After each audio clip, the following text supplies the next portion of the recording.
Only me.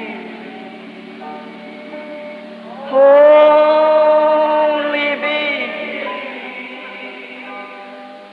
All things are only me. Only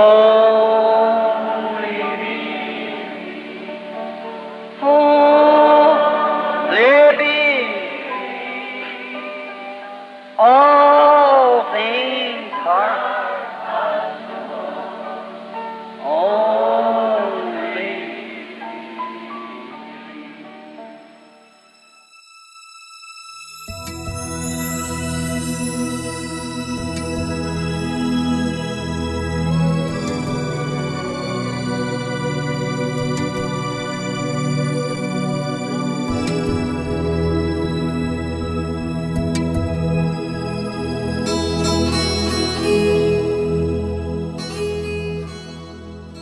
Momento de meditação.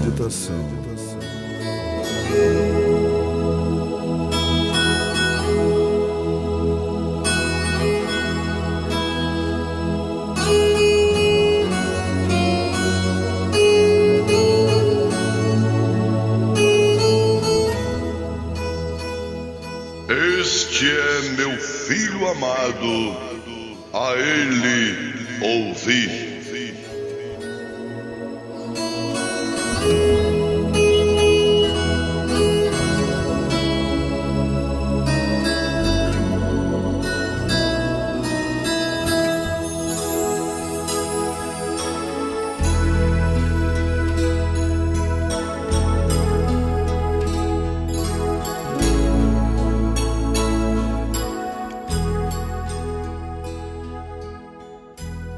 A ele ouvi.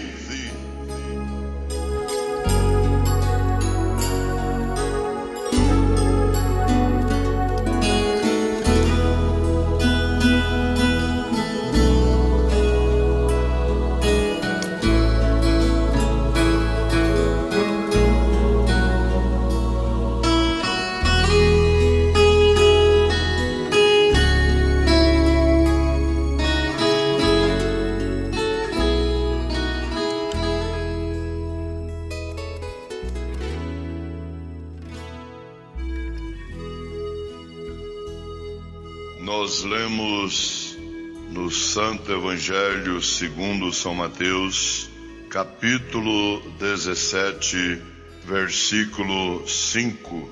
E o profeta de Deus para esta era, o irmão William Marriott Branham, na mensagem A Série de Adoção, a ele ouvi. No parágrafo 22 em diante, o profeta disse: para nosso texto nesta noite, eu quero somente tomar uma porção do capítulo 17 de Mateus e as últimas poucas palavras do versículo 5. Este é meu filho amado, a ele ouvi. E é o que nós lemos também. E se o Senhor permitir, eu desejo usar ou desenhar um contexto das últimas 3 palavras do versículo 5. A ele ouvi. 3 palavras. Ainda, como eu disse ontem à noite, estes são temas muito pequenos, mas é tudo o que precisamos saber. É o valor. Se simplesmente fizermos como este pequeno tema nos leva a fazer, não haverá nenhuma pessoa desapontada neste edifício nesta noite. Simplesmente a ele ouvi. Seja o que for que ele disser para fazer, você o faça. E então, se você está enfermo, a ele ouvi. Se você é um pecador, a Ele ouvir. Se você precisa de algo, a Ele ouvir. Ele tem tudo que você precisa nesta viagem. Ele tem isto para você, esperando para te dar. O preço já foi pago, não há nenhum preço para pagar por isto. Simplesmente a Ele ouvir. Ouça o que Ele tem a dizer, pensando em quão pequeno simplesmente aquele pouquinho de escritura ali, aquelas 3 palavras seria o suficiente para mandar um reavivamento ao redor do mundo e salvar cada pessoa que existe no mundo. Há alguns anos atrás, eu li um pequeno artigo em uma revista que era uma propaganda, eu creio que era da gasolina Sinclair ou alguma qualidade famosa de gasolina, e eles diziam que um galão de gasolina Sinclair em um certo tipo de máquina, se ela pudesse ser construída de modo suficientemente forte, poderia levantar a esfinge a umas 10 polegadas do chão. E eu pensei, como a companhia Sinclair gosta de jactanciar-se no poder de sua gasolina, e como o pouco pode fazer muito. Mas eu pensei nesta noite que uma gota do sangue de Jesus Cristo pode levantar cada pecador que há no atoleiro e tirar todas as enfermidades que existem nos hospitais, fechar todas as prisões e penitenciárias, libertar todos os que estão nas instituições de débeis mentais, pessoas enfermas e aflitas, e colocar alegria ao redor do mundo inteiro com uma gota do sangue do Senhor Jesus Cristo. Então vir a uma reunião e escolher um pequeno tema como este. Recordem, eu faço isto com tudo que está em meu coração, em oração, tentando descobrir simplesmente o que eu pensei que o Espírito Santo me dirigiria a ensinar, ou a respeito do que falar. Eu sempre disse, se eu simplesmente pudesse segurar uma gota literal do sangue do Senhor Jesus Cristo em uma travessa, como eu o seguraria em minhas mãos e apertaria em meu coração e clamaria: ó Pai, eu agora seguro o sangue do Senhor Jesus contra o meu coração. Que emocionante e que alegria e a bênção que seria para mim segurar em uma pequena taça ou algo, uma gota do sangue do Senhor Jesus. Porém saibas, na visão dele, tenho algo maior do que aquilo nesta noite. Eu tenho contra o meu coração, nesta noite, a vocês pessoas, as quais são compradas pelo seu sangue. Ele pensou mais em vocês do que em seu próprio sangue, porque ele o deu para que pudesse vos santificar e vos trazer em sua presença. são as coisas pequenas, não são as grandes coisas que fazemos, são as pequenas coisas que deixamos de fazer. Ontem à noite eu estava falando a respeito do pequeno selo de postagem e eu estava contando a respeito do rei George, o último rei George da Inglaterra, quando ele passou pela Colômbia Britânica e esteve em Vancouver. Todas as escolas fecharam para que pudesse ver o rei, e os canadenses queriam ser leais ao seu rei. Eles deram a todas as criancinhas uma pequena bandeira britânica para se colocarem nas ruas, e quando Sua Majestade, o rei, passasse, elas balançassem aquelas bandeirinhas para mostrar que o estava apoiando e que eram seus súditos. E os professores dispensaram todos os companheirinhos, e depois que o rei passou, todas as criancinhas das escolas retornaram, exceto uma pequenina, e a professora ficou muito triste. Então ela chamou todas as outras crianças mais velhas e disse: o que aconteceu com a Martinha? E eles não podiam encontrá-la. Eles disseram: bem, ela estava no nosso grupo, mas eles não podiam encontrá-la. E a professora histericamente saiu correndo pelas ruas e começou a procurar por esta certa garotinha que não havia voltado.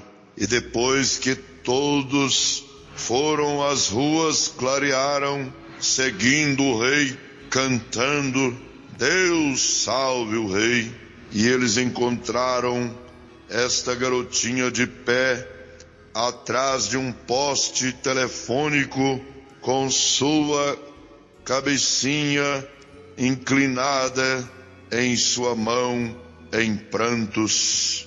E a professora a apanhou e ela disse: Marta, querida, por que você está chorando? Disse: você não balançou sua bandeirinha para o rei? Ela disse: sim, professora, eu balancei minha bandeira. Ela disse: bem, então você não viu o rei? Ela disse: sim, professora, eu vi o rei. Ela disse: então, por que você está chorando assim, querida? E ela respondeu: sabe, professora, eu vi o rei, mas eu sou tão pequenina que ele não me viu. Não é assim com o nosso Rei Jesus. Não importa quão pequeno seja você, quão pouco você faça, você não pode fazer a menor coisa sem que ele o saiba. Tudo a respeito disto. Ele conhece cada mágoa, cada dorzinha que você carrega, cada desapontamento que você tem. Não importa quão pequeno seja, ele continua sabendo tudo sobre isto. Sabe, nosso Senhor, ele age no campo humano. Às vezes ele trata com grandes grupos de homens, às vezes trata com poucos. Nós temos registrado que certa vez ele tratou com 500 após a sua ressurreição. Então temos onde ele tratou com 70, com 12 e até mesmo com 3. E então temos época em que ele trata com apenas 1. É isto que o faz ser Deus para mim. É porque ele é a humildade. Eu tenho tido o privilégio de viajar muito e tratar com grandes homens. Quando eu encontro com um homem que tenta ser grande, você sempre pode classificar aquele homem. Ele não é muita coisa. Um grande homem tenta te fazer pensar que você que é o grande. Mas um homem que deseja ser grande, se você simplesmente o afugenta até o fim, você descobrirá que é um bobo presumido. Agora, isto não é... Eu não digo isto de maneira vulgar. Um grupo de irmãos metodistas que acabou de receber o Espírito Santo veio à minha igreja, e onde eu pastoreava, e eles eram grandes homens, moram lá em Indiana, e eles disseram: irmão Branham, depois que recebemos o Espírito Santo, nós lemos alguns livros. Disseram: devemos nos esperar no Senhor e procurarmos o Senhor para nos dizer sobre nosso ministério. Eu disse: não faça isto de modo algum. Ele disse: bem, o livro diz. Eu disse: ora, espere um minuto, irmão. Se você alguma vez tomar um homem que é tão zeloso, que sempre está desejando fazer algo, Deus não pode confiar nesta pessoa. Se você observar na Bíblia, os homens que Deus usou eram homens que estavam tentando se afastar de tudo isto, e é este que Deus usou. Tomemos, por exemplo, Paulo, Moisés e outros tentando correr da própria causa, e um homem dá ao homem algo para fazer e ele fica tão zeloso daquilo. A primeira coisa que você sabe é que ele fica inchado. Mas se um homem não quer tal coisa, talvez Deus possa usá-lo por algum tempo, de algum modo. Se você simplesmente puder tirar algo dele. Mas o homem que realmente quer ir detornar o mundo e dilacerá-lo, geralmente Deus não pode confiar nele, porque ele não pode, ele nem mesmo deseja fazer aquilo, ele faz aquilo de seu próprio modo.